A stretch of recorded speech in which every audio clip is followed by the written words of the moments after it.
भगवान शिव जी के हाथों में कैसे आया डमरू, त्रिशूल और गले में नाग। जाने शिव जी के श्रृंगार के रहस्य के बारे में। भगवान शिव यूं ही नहीं भोले और ओढ़रदानी कहलाते हैं।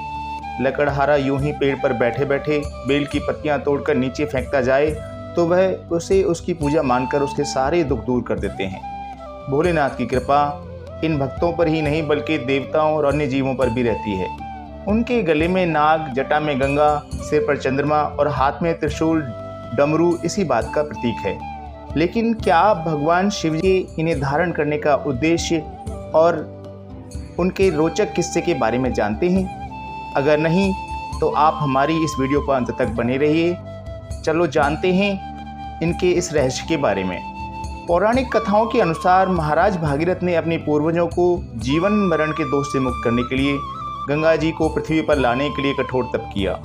इसमें माँ गंगा प्रसन्न हुई और वह पृथ्वी पर आने को तैयार हो गईं। लेकिन उन्होंने भागीरथ से कहा कि उनका वेग पृथ्वी सहन नहीं कर पाएगी और सातल में चली जाएगी। यह सुनकर भागीरथ ने भोलेनाथ जी की आराधना की।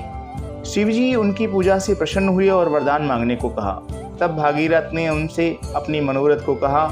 इसके बाद जैसे ही गंगा पृथ्वी पर अवतरित हुई तो भोलेनाथ जी ने उनका अभिमान चूर करने के लिए उन्हें अपनी जटाओं में कैद कर लिया। हालांकि गंगा जी की माफ़ी मांगने पर उन्हें मुक्त भी कर दिया। सिर पर चंद्रमा को धारण करने की है ये कहानी।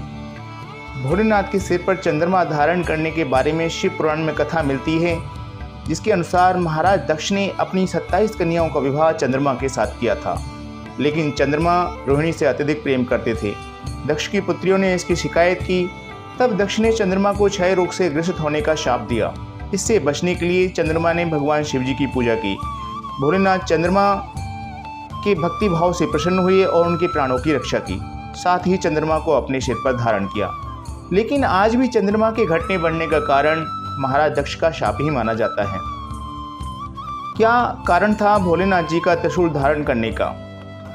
भोलेनाथ जी के हाथों में त्रिशूल का जिक्र सृष्टि के आरंभ से ही मिलता है। पौराणिक कथाओं के अनुसार जब शिव जी प्रकट हुए तो उनके साथ ही तम, अरज और असर ये 3 गुण भी उत्पन्न हुए, जो कि त्रिशूल के रूप में परिवर्तित हो गए। क्योंकि इन गुणों में सामंजस्य बनाए रखना बेहद आवश्यक था, तो भोलेनाथ जी ने इन तीनों गुणों को त्रिशूल के रूप में अपने हाथों में धारण किया।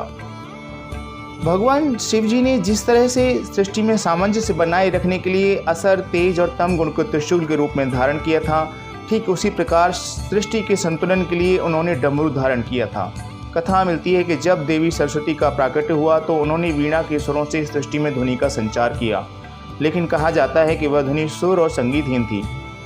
तब भोलेनाथ जी ने नृत्य किया और 14 बार डमरू बजाया। मान्यता है डमरू की उस ध्वनि से ही संगीत के धुन और ताल का जन्म हुआ। डमरू को ब्रह्मदेव का भी स्वरूप माना जाता है। परम भक्त वासुकी को कैसे मिला शिव जी का साथ? भोलेनाथ जी के गले में लिपटे हुए नाग को देखकर यकीनन आपके मन में भी ख्याल आता होगा कि आखिर क्यों शिव जी ने उसे अपने गले में स्थान दिया है। पौराणिक कथाओं के अनुसार नागराज वासुकी भगवान शिव के परम भक्त थे। वह सदैव ही उनकी भक्ति में लीन रहते थे।